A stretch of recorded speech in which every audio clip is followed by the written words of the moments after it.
এক নাস্তিকের সাথে হজরত মালিক বিন দিনার রহমাতুল্লাহ আলাইহির ধর্ম নিয়ে দারুণ তর্ক বিতর্ক হলো।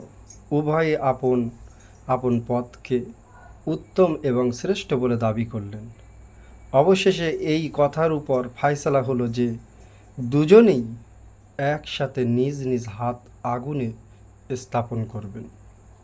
যার হাত অক্ষত থাকবে তার পথ ঠিক, আর যার হাত আগুনে পুড়ে যাবে তার পথ ভ্রান্ত বলে মেনে নেওয়া হবে। সিদ্ধান্ত অনুযায়ী দুজনের হাত একসঙ্গে আগুনের মধ্যে ধারণ করল, কিন্তু কারো হাত এতটুকুও দগ্ধভূত হলো না, সম্পূর্ণরূপে অক্ষত থেকে গেল।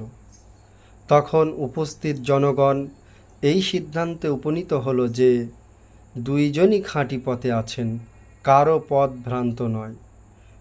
এ ঘটনার পর হজরতে দিনার রহমাতুল্লাহ আলাইহি একেবারে ম্রিয়মাণ হয়ে পড়লেন।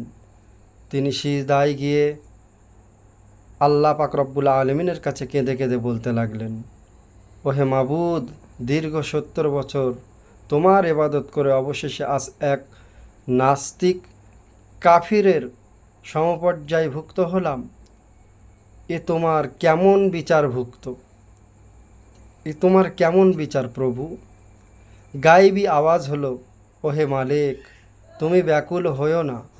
যেহেতু তার হাত ও সে তোমার হাতের সঙ্গে আগুনে রেখেছে, তাই তোমার পুণ্য হাতের বরকতে তার হাত ও আগুন থেকে রক্ষা পেয়েছে।